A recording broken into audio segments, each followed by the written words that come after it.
ओम अज्ञानतिमिरान्धस्य ज्ञानञ्जनशलाकया चक्षुरुन्मिलितं येन तस्मै श्रीगुरुवे नमः। श्रीचैतन्यं मनोभीष्टं स्थापितं येन भूतले स्वयं रूपकदा मह्यं ददाति स्वपदान्तिकं। वन्देऽहं श्रीगुरुं श्रीभूतपदकमलं श्रीगुरून् वैष्णवाचं श्रीरूपं साग्रजातं सगण रघुनाथान्वितं तं सजीवं साद्वैतं सावधूतं परिजनसहितं कृष्णचैतन्यदेवं श्रीराधाकृष्णपादान् सगणविदिता श्रीविशाखान्विताश्च नित्यानंदम नमस्तुभ्यं प्रेमानंद प्रदायते कलवकलमस्य नाशाय जानवीपतये नमः। नमो महावदन्याय कृष्ण प्रेम प्रदायते कृष्णाय कृष्ण चैतन्य नामिने गौरद्वित नमः। अनर्पित चरिचिरात करुणावतीर्णो कलौ समर्पित उन्नतोज्ज्वल स्व भक्ति श्रियं हरिपुट सुंदर बुद्धिकतम संदीपितं सदा हृदय कंदरे स्मृतव सज्जनंदनम। संसार दुःख जलदो पतितस्य कामा क्रोधादीन क्रम करे कवरीकृतस्य दुर्वासना निगडितस्य निराश्रयस्य चैतन्य चंद्रमदेहि पदावलंबम चैतन्य चंद्रमं हृदय कुमुदं विकास्यं हृदयं विदेहि निज चिंतन भृंगरंगे किंचापराधतिमिर विदूयं पादामृतं सदय पायत दुर्गतं माम आजानुलंबित बुधु कनकावदातो संकीर्तने कपितरो कमलायताक्षो विश्वम्बरो धीवरो धर्मपालो वंदे जगत्प्रियकरो करुणावतारो नमस्त्रय काल सत्याय जगन्नाथाय सुताय च सभृत्याय सपुत्राय सकलत्राय ते नमः। अवतीर्णो साकरुण्यो परिचिन्नो सदीश्वर श्रीकृष्ण चैतन्य नित्यानंदो द्वय भ्रातरं भजे स जयति विशुद्ध विक्रमं कनकाम्ब्यं कमलायते क्षणं वर्जाननं विलंबितं खड्भुज बहुधा भक्तिरसाविनर्तकम्। जयति जयति देव कृष्ण चैतन्य चंद्रो जयति जयतु कीर्तितस्य नित्या पवित्रं जयति जयतु वृत्तस्य विश्वेश्वमूर्ति जयति जयतु नृत्य स्वरूप प्रियाणां पंचतत्वात्मकं कृष्णं भक्त रूप स्वरूपं भक्तावतारं भक्ताख्यं नमामि भक्ति सत्यगम। जय श्री कृष्ण चैतन्य प्रभु नित्यानंद श्री अद्वैत गदाधर श्रीवासादि श्री गौर भक्तवृंद। हरे कृष्णा कृष्ण कृष्णा हरे हरे हरे राम राम राम हरे हरे जय श्री। तो जैसा कि हम लोगों ने स्टोरीज में कल सुना था कि महाप्रभु जो है सरस पद्मावती नदी के किनारे बंग देश में क्या करते हैं, अपने शिष्यों के साथ जाते हैं और वहां पर और भी बंग देश के किनारे जितने रहने वाले पंडित थे सब महाप्रभु की शरण स्वीकार करते हैं और उनसे अध्ययन करते हैं और महाप्रभु को एज ए अध्यापक के रूप में स्वीकार करते हैं। ठीक है ना। पूरे बंग देश में सबने क्या किया, महाप्रभु की शरण ग्रहण की और उनसे सीखने के लिए उनकी शरण ग्रहण की और उनको गुरु के रूप में स्वीकार किया। अब महाप्रभु बंग देश से लौटते हैं तो इधर क्या होता है कि जो है माता लक्ष्मी प्रिया जो होती है उनकी पत्नी महाप्रभु के वियोग में शरीर त्याग कर देती है। महाप्रभु क्या करते हैं, बंग देश से अब लौटना शुरू करते हैं तो साथ साथ उनके एक प्रभु ने पूर्व वंग से वापस आने के समय बहुत से विद्यार्थी उनके निकट अध्ययन करने के निमित्त एकत्र होकर उनके साथ अनुगमन करते हुए नवद्वीप में आ गए। जब महाप्रभु लौटने लगे बंगदेश से तो वहां पर के कुछ विद्यार्थी क्या करिए महाप्रभु के साथ अनुगमन करते करते नवद्वीप में आ गए। उसी समय तपन मिश्र नाम के एक सुकृतवान परम सारग्राही ब्राह्मण वहां रहते थे। वे ब्राह्मण साध्य साधन तत्व का निर्णय नहीं कर पा रहे थे। उन्हें वहां कोई भी व्यक्ति नहीं दिखता था जिससे वह कुछ जिज्ञासा कर सके। बोलते हैं कि उस समय तपन मिश्र जो थे वो ब्राह्मण ऐसे थे कि जो साध्य साधन तत्व का निर्णय नहीं कर पा रहे थे कि क्या साध्य वस्तु है और क्या साधन है उस तक पहुंचने का। और वहां पर कोई व्यक्ति भी उनको ऐसा नहीं दिखता था जो उनकी इस जिज्ञासा को तृप्त कर सके, बता सके कि क्या वस्तु साध्य है, मतलब साधना किसकी करनी है और साधना करने का मेथड क्या है। साध्य और साधना कुछ पता नहीं था कि साध्य क्या है और साधन वस्तु क्या है। उसकी जिस प्रणाली का अवलंबन करके अविष्ट वस्तु की प्राप्ति होती है उसे साधन कहते हैं। भक्ति शास्त्र में कभी वही अविधेय रूप में निर्णित हुआ है। अभक्तों में संबंध ज्ञान अभाव सत्य विभिन्न प्रकार की अभिनव कल्पना द्वारा अभिष्ट सिद्धि प्राप्त का उपाय वर्णित और प्रवर्तित होता है। बोलते हैं यहाँ पर कि जो है जिस प्रणाली का अवलंबन करके अभिष्ट वस्तु की प्राप्ति होती है उसे साधन कहते हैं। जैसे हम लोग साधना भक्ति करते हैं तो साधना भक्ति में गोल क्लियर है क्या, इस साधना भक्ति करके हम रागानुगा भक्ति को प्राप्त करेंगे, रागानुगा भक्ति करके प्रेमा भक्ति को प्राप्त करेंगे, प्रेमा भक्ति को प्राप्त करके भगवान को प्राप्त करेंगे। तो क्या है कि एक के बाद अल्टीमेटली जो है गोल प्रेमा भक्ति है उस तक पहुंचने का एक साधन मार्ग है कि हम जब श्रवणम कीर्तन करते हैं भगवान के कीर्तन नाम का और श्रवण कथाओं का श्रवण करते हैं तो धीरे धीरे जो है पवित्र होते हैं और श्रवण कीर्तन करके धीरे धीरे हम साधना भक्ति से ऊपर उठकर रागानुगा भक्ति को, रागानुगा भक्ति से ऊपर उठकर प्रेमा भक्ति को प्राप्त करते हैं। ये एक वे बताया गया उसमें। ठीक है। उसी तरह बता रहे हैं आप कि जिस प्रणाली का अवलंबन करके अभिष्ट वस्तु की प्राप्ति होती है उसे साधन कहते हैं। भक्ति शास्त्र में वही अविधेय रूप में वर्णित किया गया है। हमने बताया कि भक्ति में तीन चीजें होती हैं, संबंध, अविधेय और प्रयोजन। जब व्यक्ति संबंध जानता है तभी वो अविधेय की खोज करता है। तो जब नाम जप करता है तो उसको संबंध पता लगता है कि कृष्ण हमारे स्वामी हैं और हम उनके दास हैं। तो रास्ता क्या है उसका? अविधेय, संबंध, अविधेय और प्रयोजन। ये तीन विषय पर ही भक्ति टिकी हुई है। जब हम भगवान का नाम जप करते हैं, कथाओं का श्रवण करते हैं, तो धीरे धीरे भगवान से संबंध पता लगता है। तो संबंध पता लगता है, जब संबंध जागृत हो जाता है तो अविधेय। अब संबंध पता लग गया भगवान का कि भगवान हमारे नित्य ही स्वामी हैं और हम नित्य ही उनके दास हैं। तो उनके तक पहुंचने का अविधेय क्या, रास्ता क्या है? तो वो रास्ता हमें भगवत गीता और भागवतम बताती है कि भगवान हमारे स्वामी हैं, इष्ट आराध्य हैं, प्राणेश्वर हैं। तब उन तक पहुंचने का साधन क्या है? वो भगवत गीता और भागवतम से हमें पता लगता है कि कैसे मन बुद्धि को एकाग्र करके भगवान के श्री चरणों में स्थिर करना है, कैसे भगवान की प्रेमा भक्ति करनी है, कैसे भगवान को जो भी है भगवान की भक्ति का अलग अलग मेथड जो है शास्त्रों में दिया हुआ भगवत गीता भागवतम में, उस मेथड का हम पालन करते हैं तो क्या है? अविधेय है, रास्ता है। और प्रयोजन क्या है? कृष्ण प्रेम प्राप्त करना, भगवान का प्रेम, भगवान की सेवा प्राप्त करना। तो इस तरह से जब व्यक्ति का साधन करता है तो अभिष्ट वस्तु की प्राप्ति के लिए अवलंबन करता है। भक्ति शास्त्र में वही अविधेय रूप में निर्णित है। अभक्तों के संबंध ज्ञान अभाव वसात विभिन्न प्रकार के अभिनव कल्पना द्वारा अभिष्ट सिद्धि प्राप्ति का उपाय वर्णित और प्रवर्तित है। बोलते हैं कि जो व्यक्ति अभक्त है उसका संबंध ज्ञान क्लियर नहीं होता भगवान से, इस कारण से वो अभिष्ट वस्तु की प्राप्ति नहीं कर पाता है। बोलते हैं निज इष्ट मंत्र सदा जपे रात्रि दिने सोयास्ति नाहिक चित्ते साधनाय बिना। वो अपने इष्ट देव के मंत्र का सदा दिन रात जप करते, परंतु उनके मन में साधन के बिना शांति नहीं मिलती। क्या बोलते हैं कि जो तपन मिश्र थे वो अपने इष्ट देव के मंत्र का सदा दिन रात जाप करते, जो उनके इष्ट देव थे, परंतु उनके मंत्र मन में साधन के बिना शांति नहीं मिलती थी। और अविष्ट देव का मंत्र जप करके भी उनके चित्त में शांति प्राप्त नहीं हुई। भक्ति शास्त्र में 64 प्रकार के साधनांगों का विषय वर्णित हुआ है। फिर भी इस सब साधनांगों में 5 प्रकार के साधनांगों की ही श्रेष्ठता वर्णित हुई है। इसमें सर्वश्रेष्ठ साधन श्री नाम संकीर्तन, श्री चैतन्य चंद्र का प्रदर्शित पथ है कि जो है,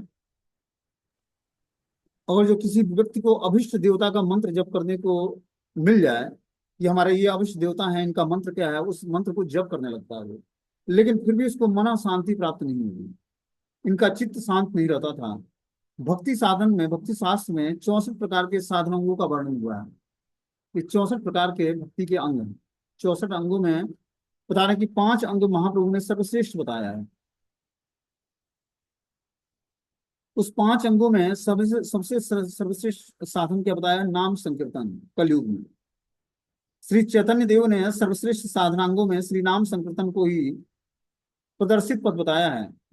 तब तक भक्ति का कोई भी अंग सुष्ट भाव से साधित नहीं हो सकता जब तक श्री नाम कीर्तन का सहयोग ग्रहण न किया जाए। भक्ति के 64 अंग हैं। 64 अंगों से 64 प्रकार से भक्ति की जा सकती है, जिसमें से 5 अंग बहुत ही सर्वश्रेष्ठ हैं। ठीक है ना? नाम संकीर्तन, भागवत श्रवण, भक्तों का संग, अर्चा विग्रहों की सेवा और धामवास। इस 5 मेथड को जो फॉलो करता है वो भक्ति में बहुत जल्दी प्रोग्रेस कर जाता है। इस पांचों मेथड में भगवान चैतन्य महाप्रभु ने नाम संकीर्तन को सर्वश्रेष्ठ बताया।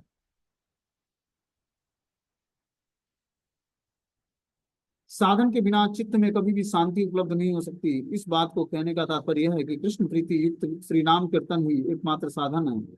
उसके द्वारा एकमात्र साध्य कृष्ण प्रेम की प्राप्ति न हो तब तक साधन में सिद्धि लाभ दुरूह या वह संपूर्ण असंपूर्ण मात्र है। कि अगर जो व्यक्ति साधन को प्राप्त कर लेता है, साधन मतलब नाम संकीर्तन, कलयुग में साधन एक ही है, नाम संकीर्तन, भगवान के प्रेम को प्राप्त करने का। बोलते हैं श्री नाम कीर्तन ही एकमात्र साधन है और उसके द्वारा एकमात्र साध्य कृष्ण प्रेम की प्राप्ति होना है। साधन में सिद्धि लाभ दुरूह और असंपूर्ण मात्र है। कि और जो साधन में सिद्धि प्राप्त करनी है तो हमें नाम संकीर्तन करना पड़ेगा, तभी हमारी साधना सिद्ध होगी। बोलते हैं भाविते चिंतिते एक दिने रात्रि से सुस्वप्न देखिला द्विज निज भाग्य वसे। इस प्रकार चिंतन करते करते एक दिन रात्रि की समाप्ति पर उस ब्राह्मण ने अपने सौभाग्यवश एक अति सुंदर स्वप्न देखा। अब जो तपन मिश्र थे एक दिन सोए थे तो रात्रि के अंत प्रहर में वो एक स्वप्न देखते हैं। सम्मुख आसिया एक देव मूर्तिमान ब्राह्मणे र कहे गुप्त चरित्र आख्यान। स्वप्न में उस ब्राह्मण के सम्मुख एक मूर्तिमान देवता आकर एक गुप्त चरित्र कथा कहने लगे। अब वो रात्रि की अंतिम पहर थी। सोए हुए उस ब्राह्मण को, जो तपन मिश्र थे, उनके सम्मुख एक ब्राह्मण मूर्तिमान देवता आकर एक गुप्त चरित्र कथा कहने लगते हैं स्वप्न में। सुना सुना ओ ओहे बीज परम सुधीर, चिंता ना करिय आर मन कर स्थिर। अरे परम धैर्यशील विप्र ब्राह्मण, सुनो सुनो, तुम और चिंता मत करो, मन को स्थिर करो। निमाई पंडित पास करह गमन, ते हो कही वे न तुम साध्य साधन। तुम श्री निमाई पंडित के पास जाओ, वे तुम्हें साध्य के बारे में उपदेश करेंगे। उस स्वप्न में उन्होंने उस ब्राह्मण को आदेश मिलता है कि तुम क्या करो, निमाई पंडित के पास जाओ, वही तुम्हारे साध्य वस्तु का उपदेश करेंगे तुम्हें, कि तुम्हारे लिए साध्य वस्तु क्या है और साधन क्या है। मनुष्य न ते हो नर नारायण, नर रूपे लीलातार जगत कारण। वे साधारण मनुष्य नहीं हैं, वे साक्षात नर नारायण हैं। जगत के उद्धार के लिए यह उनकी नर लीला है। तुम उनके पास जाओ, निमाई पंडित के पास। वो कोई साधारण मनुष्य नहीं है, वे साक्षात नर नारायण हैं और जगत के उद्धार के लिए उन्होंने नर लीला संपन्न शुरू किया। वेद गोप्य ये सकल ना कही बेकारे, कहिले पाई वे दुख जन्म जन्मांतरे। तुम यह सब वेद गुह्य रहस्य किसी से मत कहना, कहने पर जन्म जन्मांतर तक दुख पाओगे। क्या बोलते हैं कि जो तुम्हें स्वप्न में ये बात सुनाई दिया है, इस वेद के गुह्य रहस्य को किसी से मत बोलना, कहने पर तुम्हें जन्म जन्मांतर दुख भोगना पड़ेगा। बोलते हैं तात्पर्य में है कि वेद गोप्य सर्वसाधारण लोगों के निकट वेद शास्त्र का गुप्त रहस्य कभी भी प्रकाशित नहीं होता। कि जो वेदों का गुप्त रहस्य है वो सबके सामने प्रकाशित नहीं होता। और वेदों का गुप्त रहस्य क्या है? भगवान, भगवान को जानना। इसलिए भगवान का नाम है वेदांत। वेदांत मतलब जहाँ वेदों का अंत होता है वहीं से कृष्ण या कृष्ण तत्व को जाना जा सकता है। तो वेदों का जो गुह्य रहस्य है, भगवान को जानना, वो सबके सामने प्रकाशित नहीं किया, सर्वसाधारण के सामने ये वेदों के रहस्य को, जो गुप्त रहस्य है, उसको प्रकाशित नहीं करना। किंतु जो प्रकृति प्रस्ताव से स्रोत पंथी अर्थात आचार्यवान पुरुष हैं, उसके हृदय में ही वेद का निर्गुण यथार्थ प्रकाशमान होता है। अज्ञ रूढ़ वृत्ति के सहयोग से साधारण भाव द्वारा जो सब बातें भोगी और त्यागी संप्रदायों के लोग समझते हैं, वे वेद के बाह्य अर्थ मात्र हैं।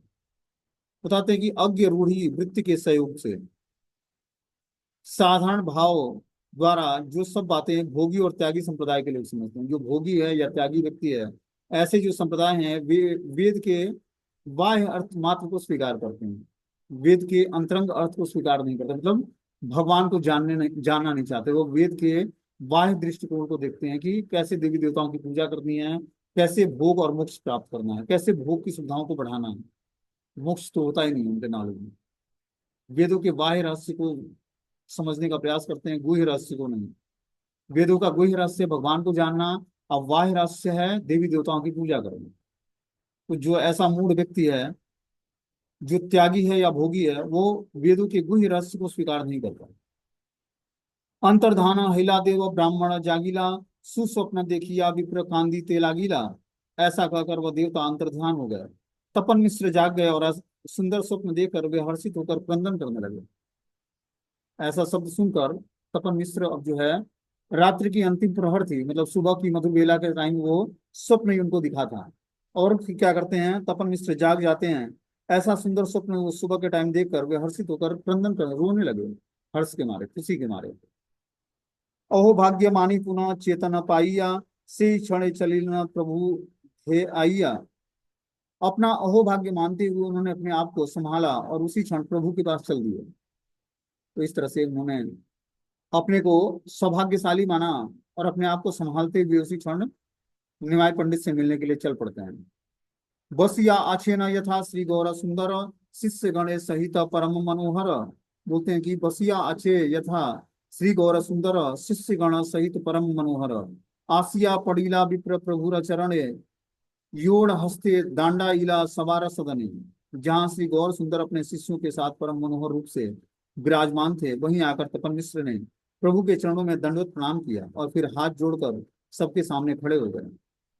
अब इस तरह से महाप्रभु की सभा में प्रवेश करते हैं। गौर सुंदर अपने शिष्यों के साथ परम मनोहर रूप से विराजमान थे। उसी सभा में तपन मिश्र प्रभु के चरणों में दंडवत प्रणाम करते हैं गिरकर, और फिर हाथ जोड़कर उनके सामने खड़े हो जाते हैं। विप्र बले आमित अति दीनहीन जन, कृपा दृष्टि करे मोर संसार मोचन। विप्र ने कहा, मैं अति दीनहीन व्यक्ति हूँ, मेरे ऊपर कृपा दृष्टि करके मेरा संसार बंधन दूर कर दीजिए। इस तरह से दीनहीन भाव से उस विप्र तपन मिश्र ने भगवान को प्रणाम किया, गौरांग को, और फिर उनसे कृपा की याचना की दीन भाव से। बोलते हैं कि मैं दीनहीन व्यक्ति हूँ, मेरे ऊपर कृपा दृष्टि करके मेरा संसार बंधन दूर कर दीजिए। साध्य साधन तत्व किछु को ना जानिए, कृपा करी अमा प्रति कही बा अपनी। मैं साध्य साधन तत्व के विषय में कुछ भी नहीं जानता हूँ, आप कृपया करके उसका मुझे उपदेश दीजिए कि साधन क्या है और साध्य क्या है। विषय आदि सुख मोर चित्ते नाही भाए, किसे जुड़ा आईबे प्राण कह दयामय। क्या बोलते हैं कि विषय आदि सुखों में मेरा मन नहीं लगता है, हे दयामय प्रभु, कहिए कैसे मेरे प्राणों को शांति मिलेगी। प्रभु बले विप्र तुम्हार भाग्य की कथा, कृष्ण भजी बारे चाह से सर्वथा। प्रभु ने कहा, हे विप्र, तुम्हारे सौभाग्य का क्या क्या कहना, जो तुम सब प्रकार से श्री कृष्ण भजन करना चाहते हो।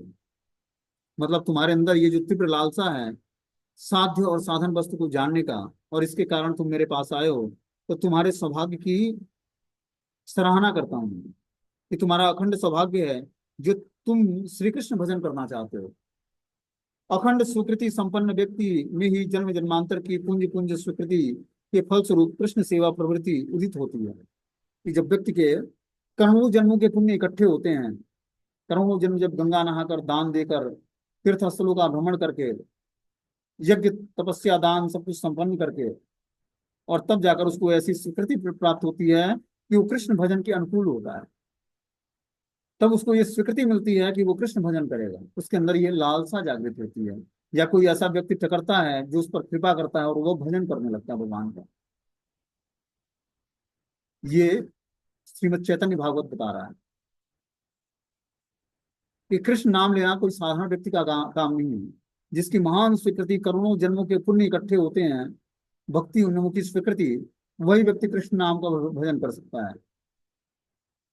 ईश्वर भजन अति दुर्गम अपार, युग धर्म स्थापी अच्छे करी प्रचार।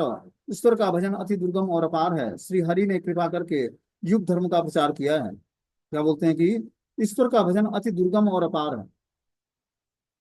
बहुत ही बिरले व्यक्ति को कृष्ण भजन की इच्छा जागृत होती है, वो भी कृष्ण भजन करे, वो पूरे जीवन भर उसको मेंटेन करे, ये तो बहुत ही बिरले व्यक्ति को प्राप्त होता है। ऐसा नहीं कि दीक्षा ले ली तो पूरे जीवन भर नाम जप कर पाएंगे। बहुत ही स्वीकृति चाहिए, बहुत ही आशीर्वाद चाहिए। अपराधों से बचते हुए हमें क्या करना पड़ेगा, कृष्ण नाम लेना पड़ेगा। तब जाकर हमें पूरे जीवन भर स्वीकृति मिलेगी कि हम पूरे जीवन भर भजन कर पाए। बोलते हैं ईश्वर भजन अति दुर्गम अपार, युग धर्म स्थापी अच्छे करीर प्रचार। ईश्वर का भजन अति दुर्गम और अपार है। श्री हरि ने कृपा करके युग धर्म का प्रचार किया है। प्रभु की सेवा अत्यंत दुरधिगम्य व्यापार है। प्रारंभ में कौन प्रभु कौन उनका दास, इन समस्त विचारों से अनेक बार सांसारिक जीवों को भ्रम होता है। कि सांसारिक व्यक्ति इसी में भ्रमित होता है कि संसार में कौन किसका स्वामी है और कौन किसका दास है। उसको अपने स्वामी का परिचय नहीं होता है।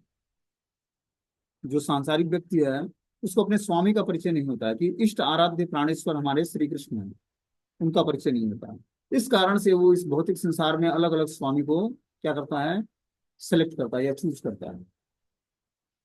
कभी वो अपने धन को स्वामी मान लेता है, कभी अपने जो है ऑफिस कार्यालय के बॉस को अपना स्वामी मान लेता है, या कुछ उसको व्यक्ति को धन दे देता है, या रहने के लिए मकान दे देता है, या खाने के लिए वस्त्र और पहनने के लिए दे देता है, या खाने के लिए रोटी दे देता है, उसी को अपना पालनहार और स्वामी मान लेता है। क्यों? क्योंकि उसको अपने असली स्वामी से परिचय नहीं है उसका। इस कारण से वो क्या बोलता है, प्रभु की सेवा अत्यंत दुरधिगम्य व्यापार है।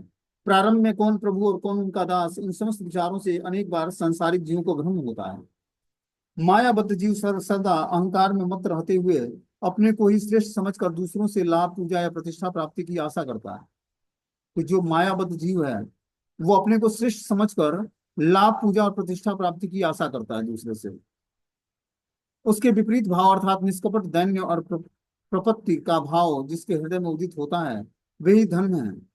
उस प्रकार के स्वीकृति संपन्न व्यक्ति ही भगवान की सेवा करते रहते हैं। वे अपने इंद्रिय तर्पण के लिए तथा दूसरों से पूजा ग्रहण करने के लिए कभी आग्रह व्यक्त नहीं करते। उसके विपरीत जो व्यक्ति निष्कपट दैन्य स्वभाव का है, उसके हृदय में मतलब उसके हृदय में उदित होता है कि वो व्यक्ति धन्य है। उस प्रकार के स्वीकृत संपन्न व्यक्ति ही भगवान की सेवा करते रहते हैं। जिसके हृदय में दैन्यता है और निष्कपट व्यवहार है, ऐसा व्यक्ति ही हमेशा भगवान की सेवा में लगा रहेगा। वे अपने इंद्रिय तर्पण के प्रति या दूसरों से पूजा ग्रहण करने के लिए कभी भी आग्रह व्यक्त नहीं करता। वो अपने इंद्रियों को तृप्त करने के लिए या दूसरे से पूजा प्राप्त करने के लिए कभी भी आग्रह नहीं करता। इस जगत में शुद्ध भक्तिहीन अनर्थयुक्त जीव सर्वदा दूसरों से पूजा ग्रहण करने करके अपनी इंद्रियों की परितृप्ति का साधन करते हैं। मायाबद्ध दीन जीवों को अनर्थाधिक्य से मोचित करने के लिए समय समय पर इस सब भागवत कथा चिंतन आदि के द्वारा भगवान तथा भक्तगण युग धर्म का प्रचार करते हैं। क्या बोलते हैं कि समय समय पर मायाबद्ध जीव को अनर्थाधिक्य से मोचित करने के लिए, मतलब उसके अनर्थों का नाश करने के लिए समय समय पर भागवत कथा का चिंतन और भगवान तथा भक्तगण युक्त धर्म का युग धर्म का प्रचार करते हैं।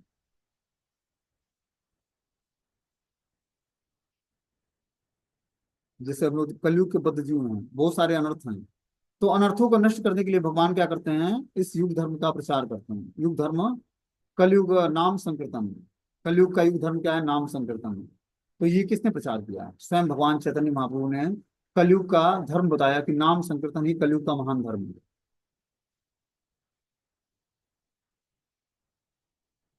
कलयुग एक धर्म नाम संकीर्तन। कलयुग का एक ही धर्म है, क्या, नाम संकीर्तन। बोलते हैं इससे युगोचित धर्म स्थापित होता है। साधारणतः काल चार भागों में विभक्त है, कृत या सत्य, त्रेता, द्वापर और कलयुग। आदि काल में जब जीव के चित्त में सरलता का अभाव नहीं था, उसी काल में जीव के हृदय में भगवत ध्यान की संभावना थी, और एवं वही कृत्य युग नाम से कथित होता है। बोलते हैं कृत्य युग, कृत्य युग मतलब सतयुग। उस समय जीव के हृदय भगवत ध्यान की संभावना थी, कि जीव के हृदय में भगवत ध्यान हो जाए, उसकी पूर्ण संभावना थी। क्योंकि उनका चित्त जो है स्वच्छ और पवित्र और सरल होता था, इस कारण से वो आसानी से भगवान का ध्यान कर पाते थे। बाद में यज्ञ विधि के द्वारा यज्ञेश्वर भगवान विष्णु की उपासना ही युग धर्म के नाम से प्रचारित हुआ। अगला युग आया त्रेता युग। उस समय यज्ञ विधि के द्वारा यज्ञेश्वर भगवान विष्णु की उपासना ही युग धर्म के रूप में प्रचारित हुआ। कि त्रेता युग का युग धर्म क्या था, यज्ञ संपन्न करना, यज्ञेश्वर भगवान विष्णु की उपासना करना। इस काल में त्रिपाद धर्म का अधिष्ठान रहने पर वो त्रेता युग कहलाया। उस समय धर्म के, सतयुग में धर्म के चार स्तंभ थे, त्रेता युग में तीन बचे, इसलिए उसको त्रिपाद युग बोला जाता है। तीन पैरों पर खड़ा हुआ वो युग था। धर्म के अर्धावसान से युग धर्म अर्च विष्णु के अर्चन द्वारा प्रतिष्ठित था। तब द्विपाद धर्म के अधिष्ठान के कारण वह द्वापर युग के नाम से परिचित हुआ। अगला युग आया द्वापर युग। उस समय द्विपाद धर्म था, मतलब धर्म के चार पैरों में से दो पैर गायब हो गए, तब वो द्वापर युग कहलाया। और उस समय का जो है युग धर्म क्या था, अर्च विष्णु के अर्चन के द्वारा प्रतिष्ठित था। कि उस समय का धर्म था अर्चा विग्रहों की सेवा विष्णु के। आगे बता रहे हैं, उसके बाद क्रम से द्विपाद धर्म क्षीण होकर कली के प्रारंभ में एक पाद अवशिष्ट रह गया। कलयुग में जब एक पाद धर्म भी क्षीण होने लगा, तब श्री नाम संकीर्तन के अतिरिक्त अन्य प्रकार की साधन प्रणाली का अधिष्ठान नहीं रह सका। बता रहे हैं कि कलयुग तब जब प्रारंभ हुआ तो एक पांव बचा धर्म के। चार स्तंभ थे धर्म के, चार स्तंभों में से तीन स्तंभ गायब हो गए कलयुग में, और एक पैर बचा, उसका एक स्तंभ बचा। वो भी गायब होने लगा, तो अब कलयुग को बचाया कैसे जाए, इसके लिए बता रहे हैं कलयुग में जब एक पाद धर्म भी क्षीण होने लगा, तब श्री नाम कीर्तन के अतिरिक्त अन्य प्रकार की साधन प्रणाली का अधिष्ठान नहीं रह गया। नाम संकीर्तन ही कलयुग का धर्म है। जहां पर कृष्ण नाम के प्रचार का अभाव है, उस स्थान पर ही प्रचार रहित निर्जन भजन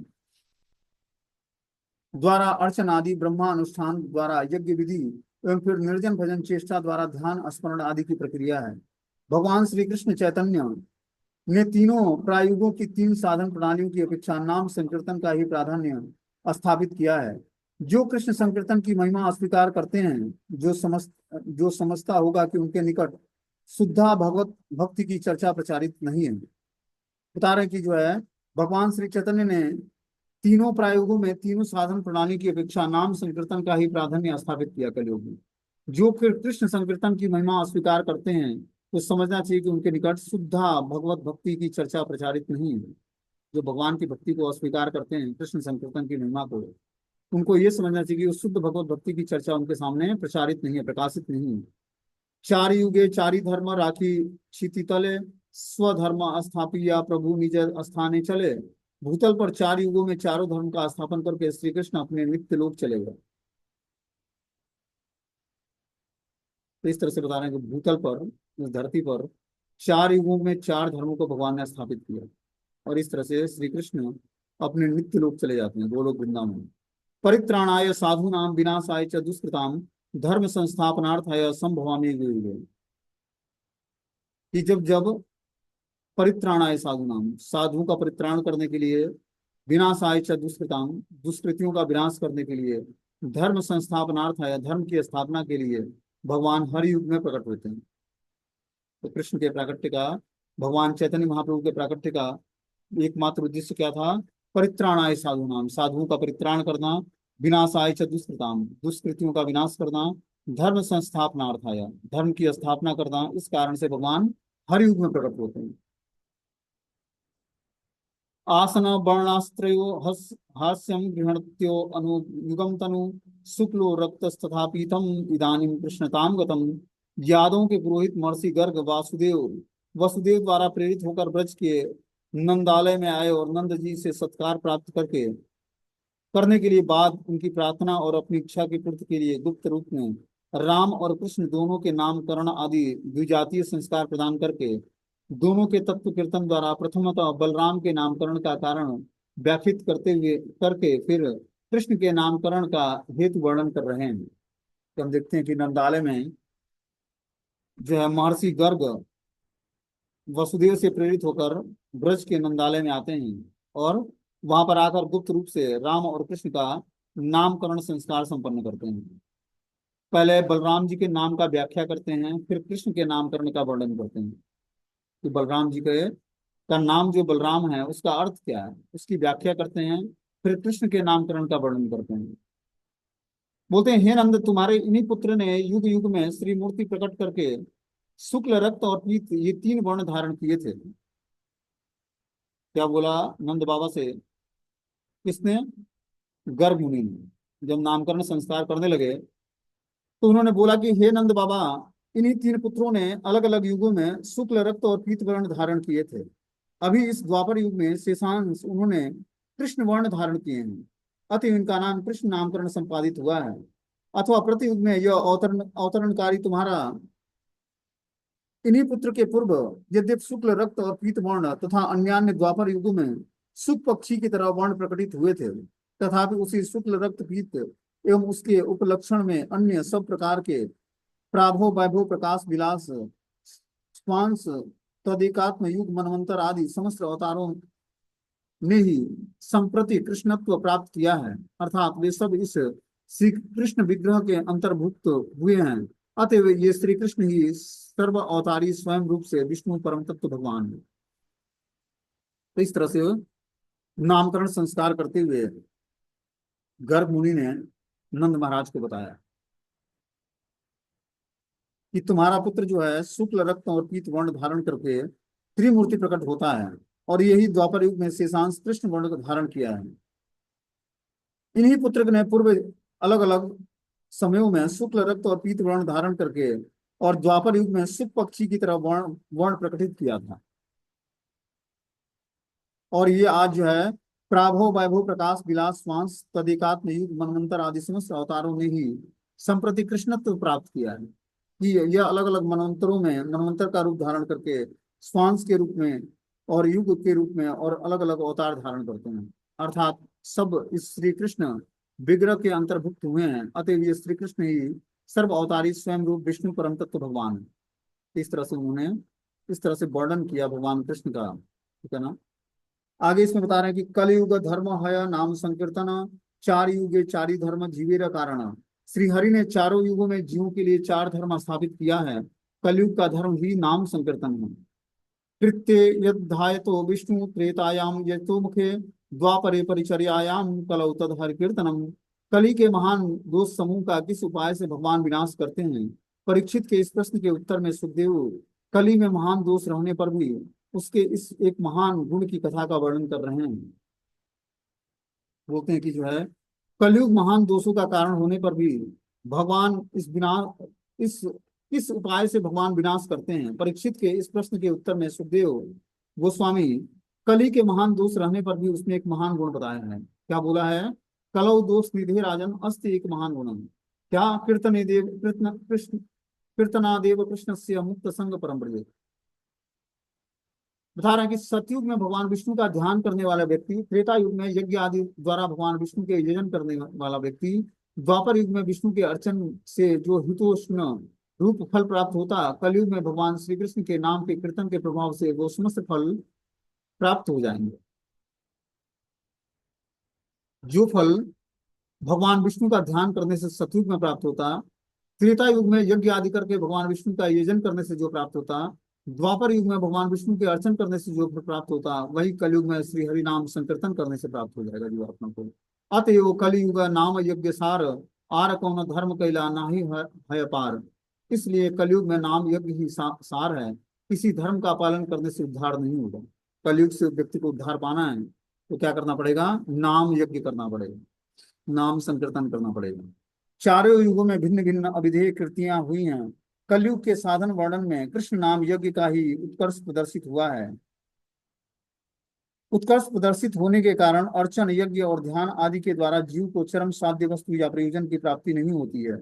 सब निर्बोध लोग ही कृष्ण कीर्तन का परित्याग करके वेतन प्रदान द्वारा महाकर्म कांड और निर्भेद ब्रह्मानुसंधान रूप ज्ञान कांड आदि इतर पंथों को ग्रहण करते हैं। उसके द्वारा उनकी कभी भी स्वर्ग प्राप्ति रूप इंद्रिय तृप्ति अथवा भवबंधन से मुक्ति प्राप्ति की कोई संभावना नहीं है। क्या बोलते हैं कि जो व्यक्ति कलयुग में साधन वर्णन कृष्ण नाम यज्ञ उत्कर्ष प्रदर्शित होने के कारण अर्चन, यज्ञ और ध्यान आदि के द्वारा जीव को चरम साध्य वस्तु का प्रयोजन की प्राप्ति नहीं होती है। कि कलयुग में भगवत प्राप्ति का साधन, चरम साध्य वस्तु की प्राप्ति का साधन नाम संकीर्तन है। अब इस युग में कोई अर्चन करेगा या यज्ञ संपन्न करेगा या भगवान का ध्यान करेगा तो वो चरम सिद्धि प्राप्त नहीं कर पाएगा। सब निर्बोध लोग कृष्ण कीर्तन का परित्याग करके वेतन प्राप्त करके महाकर्म कांड और निर्भेद ब्रह्मानुसंधान रूपी ज्ञान कांड आदि इतर पंथों को ग्रहण करते हैं। देखते हैं कि कलयुग में कर्म कांड जो वेतन प्रदान किया जाता है, उनको दक्षिणा दी जाती है मोटी, और क्या करते हैं वो कर्म कांड के नियमों का पालन करते हैं या कर्म कांड क्रिया को संपन्न करते हैं, या निर्भेद ब्रह्मानुसंधान आदि कर्मकांडीय कार्य करते हैं। उनके द्वारा उनकी कभी भी स्वर्ग प्राप्ति या इंद्रिय तृप्ति तथा भवबंधन से मुक्ति प्राप्त की कोई संभावना नहीं है। रात्रि दिने नाम लय खाईते सोईते तहार महिमा वेदे नहीं पारे दीते। जो रात दिन खाते पीते सोते जागते श्री नाम ही लेते हैं, उनकी महिमा वेद भी नहीं कर सकते हैं। कि जो रात्रि दिन नाम लय खाईते सोईते, रात दिन जो नाम करेगा, खाते पीते सोते जागते श्री हरि का नाम लेगा, उसकी महिमा वेद भी नहीं गाते हैं।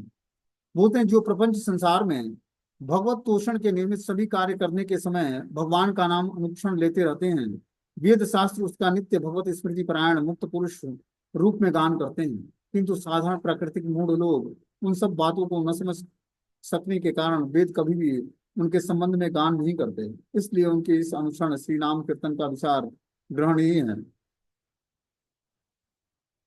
बोलते हैं कि जो प्रपंच में, जो इस भौतिक संसार रूपी प्रपंच है, उसमें जो भगवत पोषण के निमित्त सभी कार्य करने के समय भगवान का नाम अनुक्षण लेते रहते हैं, मतलब समस्त कार्य करते हुए भगवान का नाम हर क्षण लेते हैं। वेद शास्त्र उसका नित्य भगवत स्मृति प्राण मुक्त पुरुष रूप में गान करते हैं। कि वही व्यक्ति मुक्त पुरुष कहलाता है जो हर क्षण कार्य करते हुए भगवान का नाम लेता है। अब ऐसा नहीं कि हमें माला जप नहीं करना है, हमें कुछ क्वांटिटी जो है जितनी निर्धारित है उतनी क्वांटिटी हमें माला पे पूरी करनी है। बाकी और पूरे दिन जो है नाम संकीर्तन करते रहना है, कार्य करते हुए भगवान का नाम लेते रहना है। किंतु साधारण प्राकृतिक मूल लोग उन सब बातों को न समझने के कारण वेद कभी भी उनके संबंध में गान नहीं करते हैं। लेकिन जो प्राकृतिक लोग हैं, जिन्होंने वेदों के गुह्य रहस्य को नहीं समझा है, उसके लिए ये सब समझना आसान नहीं है, इसलिए उसके उस उनके इस प्रकार अनुक्षण श्री नाम कीर्तन का विचार ग्रहणीय नहीं है।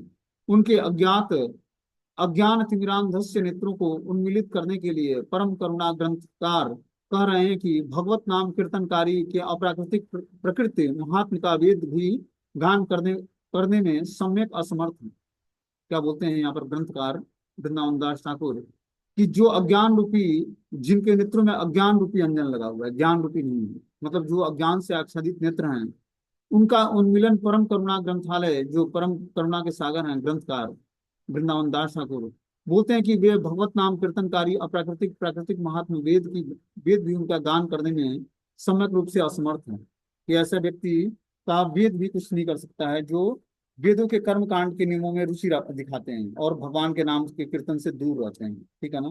तो